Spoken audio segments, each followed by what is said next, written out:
Ողջույն սիրելի հայրենակիցներ, գայթակղությունը շատ մեծ էր ամբողջ քարոզարշավի ընթացքում խոսել Գյումրիի ընտրությունների մասին, բայց ես որոշեցի լռել, չանդրադառնալ ընդհանրապես թեմային, որովհետև այն շատ նուրբ process էր եւ եթե չես մասնակցում ինչ որ միջամտել, ինչ որ բաներ ասել, բացարձակապես տեղին չէր։ Չնայած անկեղծ ասեմ, անունս անդադար շահարկվել է ամբողջ ընտրությունների ընթացքում հայտնի պատճառներից ելնելով, բայց հիմա ինչ եմ ուզում ասել, շատերն են հիմա ինձ գրում, բա ինչա լինելու, ինչ ես կարծում, ոնց կլինի, մի բան ասա եւ այլն եւ այլն։ Ես ուզում եմ հիշեցնել 2016 թվականի Վանաձորի ընտրությունները։ Այն ինչ որ այս ընթացքում փորձ է արվում փոքր ու մեծ քաղաքներում անել, մենք դա արել ենք 2016, 17, 15 թվականներին։ Եվ ուզում եմ ձեզ հիշեցնել, որ 2016 թվականին Վանաձորում ընտրությունների ժամանակ Լուսավոր Հայաստանը շատ լուրջ ձայներ հավաքեց եւ երկու այլ ընդդիմադիր ուժերի հետ ստորագրեցինք հուշագիր։ Մինչեւ ավականու նիստը կգումարվեր։ Դե գիտեք, ընտրությունները լինում են հիմա Գյումրիի պարագայում ասում են ապրիլի 16-ին է, այսինքն մի 10 օր եւ ավել ժամանակ է գնում, որ այդ ավականու նիստը գումարվի, որտեղ պետք է ընտրվի քաղաքապետը։ Եվ ուզում եմ հիշեցնել, որ ՀՀԿ-ն եւ ՀՅԴ-ն միասին, որպես կոալիցիոն գործընկերներ, միասին իրենց ձայներով չէին բավարարում, նրանք չէին կարող միասին այդ ձայներով, որևէ ձևով ընտրել Վանաձորի քաղաքապետին։ Երեք ուժերով ստորագրում ենք հուշագիր, որ պատրաստվում ենք քվեարկել Լուսավոր Հայաստան կուսակցության տեխնացուի օգտին, այսինքն նայեք, Գյումրիում նման բան չկա, հուշագիր չեն ստորագրում միմյանց հետ, հայմատություններ են բերում։ Զուտ ուղակի երկու ուժ հայտարարել է, որ կքվեարկի առաջին տեղը ընկած ուժի տեխնացուին, այսինքն Վարդան Ղուկասյանին, եւ բոլորը սպասում են, որ մյուս ուժի ամենաշատ ընդդիմադիր ձայն տարած Մարտուն Գրիգորյանը կհայտարարի, որ ինքը նույնպես կքվեարկի իրավականների հետ Վարդան Ղուկասյանի օգտին, որ եւ այդպիսի հայտարարություն դեռևս չկա։ Ուղղակի կա հայտարարություն, որ Գյումրին չի ունենալու քաղաքացիական պայմանագրի քաղաքապետ։ Հիմա սպասենք եւ Վանաձորի հետ համեմատած այնտեղ մենք հուշագիր ստորագրեցինք, որ որևէ բան տեղի չունենա, արդեն փաստաթղթի մակարդակում ստորագրված թուղթ կա, ասում ենք, որ մենք միասին ենք, ընտրելու ենք ընդդիմադիր միասնական տեխնացուին Վանաձորի քաղաքապետ եւ նիստը գումարվում է փակ գաղտնի քվեարկությամբ, այդ պակասող երկու ձայները փակ գաղտնի քվեարկությամբ քվեարկում են ՀՅԴ-ի եւ ՀՀԿ-ի հետ, ՀՀԿ-ի տեխնացուի օգտին եւ ՀՀԿ-ի տեխնացուին դարձնում են Վանաձորի քաղաքապետ։ Բնականաբար այդ ամբողջ այն օրերը, որ հոսում էին այդ ժամանակահատվածում, ամենաայլանդակ ճնշումներն են եղել, այդ որ հիմա են ասում, բայ SNN-ն, ես ձեզ վստահեցնում եմ, ադրբեջանա-թուրքական ճնշումներ են եղել ամբողջ այդ ընթացքում, տերոր ուղղակի, ահաբեկչություններ։ Բայց ամեն դեպքում եւ Վանաձորում կարգվում է քաղաքապետ մանդատագողությամբ։ Հիմա ինչ եմ ուզում ասել, որ մենք այս փորձը ունենք, մենք տեսել ենք թե ինչա լինում եւ մենք գիտենք, որ տեղական ինքնակառավարման մարմինների ընտրություններով անհնար է կենտրոնական իշխանությունը փոխել։ Դա կարող է ճակ տալ կենտրոնական իշխանության վրա, կարող է խարխլել կենտրոնական իշխանությունը, բայց ինչու եմ սա ասում, որովհետև Գյումրիի ընտրությունները այն մակարդակի են ուրճացվել ամբողջ այս ընթացքում, սարքվել հայոց հարցը, որ անդադար այդ միտքը գալիս էր, լավ, ասեմ, որ Ժողովուրդ ջան, մի այդքան ուրճացեք, հետո ասեմ, լավ, թող տեղի ունենա, նոր կխոսենք, ինչու, որովհետև հիմա էլ հայոց հարցը դարձվել է, պարզաքաղաքականացվելով, որ քաղաքականացվի ընդդիմությունը շատ ձայներ տան եւ այլն, եւ հիմա արդեն post factum, որ հիմա բոլորը հասկանում են, որ ոնց որ թե հայոց հարցը չէր, ուրիշ process-ներ կան, ուրիշ ջրեր են հոսում գետնի տակ, հիմա արդեն այդ իսկ պատճառով արդեն սկսվում է այդ բանը, այդ տակությունը սառեցվել, որ դե ընտրություններ են, դե օրինակ, ասենք, դե պարզա կենտրոնական իշխանություն կա վարչապետը կգա Գյումրի, վարչապետի ձեռքը պետքա սեղմել, եթե իրանը չհարգես պետքա աթոռը հարգել, այնտեղ սուբսիդիաներ կան, այնտեղ պետական ծրագրեր կան, դե դա այդ ամեն ինչը պետք է հասկանալ, բան հիմա արդեն post factum սկսում այս բաները գնալ, որովհետև քարոզարշավի ժամանակ քիչ ամենում ասեն բանա, այդ քաղաքը կարա անկախանա, որտեվ Հայաստանի Հանրապետությունում այն այլանդակ սահմանադրությունը, որ գրվել է, եւ այն այլանդակ ընտրական օրենսգիրքը, որ ընդունված է,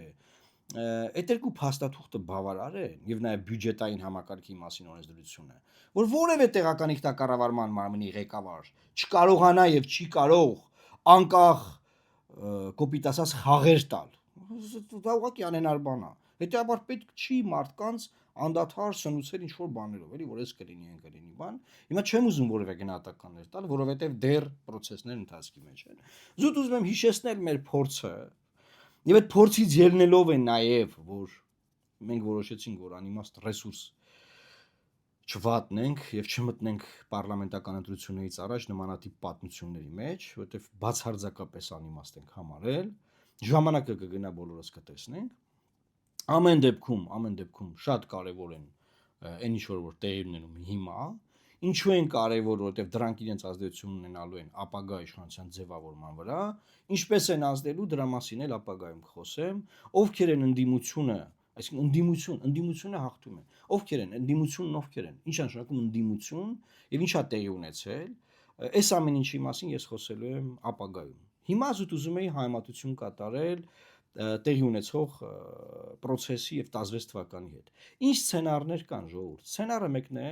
ամեն այսպես կոչված ընդդիմադիրը, որը Երևանից դիտելով է այդպես, այսինքն Երևանից որ նայում ես process-ին, հասկանում ես որ դե պետքա բոլոր ընդդիմադիրներն իրար միանան, քվեարկեն առաջին տեղ ընկած ընդդիմադիր տեխնացուի օգտին։ Բայց լոկալ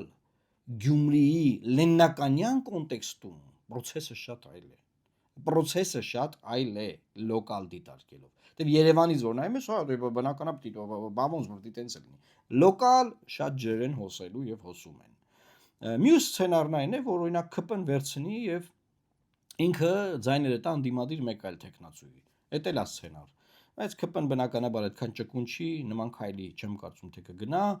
այսինքն որ ուզենա որ օրինակ Վարդան Ղուկասյանը չընտրվի, կարա իր ձայները վերցնի տա ընդդիմադիր այլ տեխնացուի։ Էդ էլ մի հատ ինչ որ տենց ֆանտաստիկայի բնագավառի սցենար է եւ մյուս սցենարը բնականաբար արդեն ասեցի, դա Վանաձորի հայտնի մանդատագողության սցենարն է, որը մենք ունենք նման փորձ եւ դրա նման մի հատ փորձ էլ եղել է արդեն Ալավերդիում, որը ոչ թե գաղտնի է եղել, այլ հրապարակային։ Մի ուժից մեկը դուրս է եկել, միացել է իշխանությանը եւ վերջ եւ ձևավորվել է իշխանությունը այն ձևով, որ պետքա ձևավորվեր եւ այդ ձևով ձևավորվել է։ Եվ այս իմաստով եմ ուզում ասել, որ սիրելի հայրենակիցներ,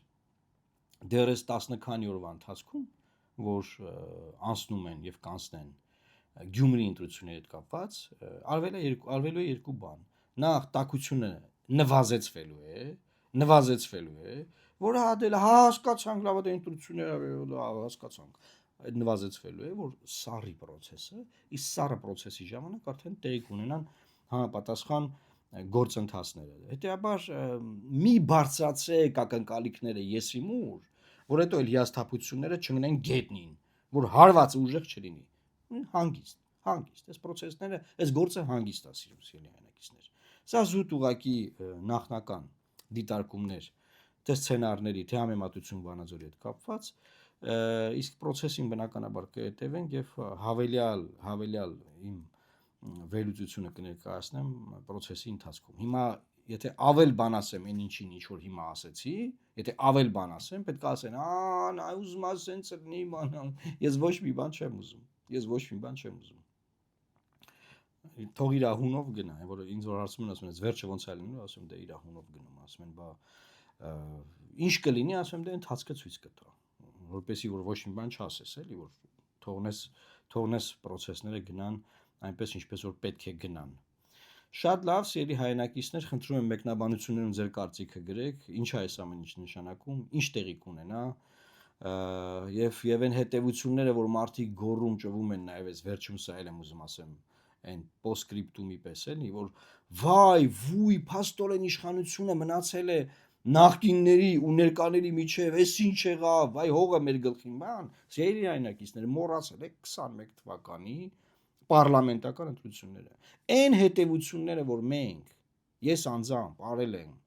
21 թվականի ընտրություններից հետո, հունիս ամսին,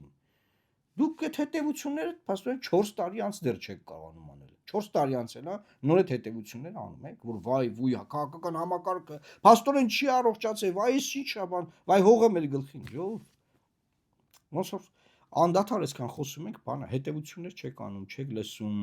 Ու նաև սա վերաբերում է բազմաթիվ քաղաքական գործիչների եւ քաղաքական ուժերի։ Որովհետև տեսնում եմ այդ քաղաքական ուժերն են, այդ քաղաքական ակտիվիստներ, բաները, ստատուսներ են գրում, վայ, վույ, չի փոխվել, վայ, փաստորեն այս համակարգը չի առողջացվել, հեղափոխությունը չառողջացրեց այս համակարգը, բան։ Բա ինչ էինք ասում այսքան ժամանակ։ Բա ինչ էինք ասում, որ հեղափոխականներն ինչ են անում։ Լավ, այսօր այսքանը, թե ավել խոսամ, արդեն այդ ավել գնահատականներն եմ տալու, բայց հիմա պետք չի։ Լավ մնացեք, ցելի հայրենակիցներ։ Աստված պահապան Հայաստանի Հանրապետությանը եւ սպասենք դեպքերի իրադարձությունների զարգացումներին։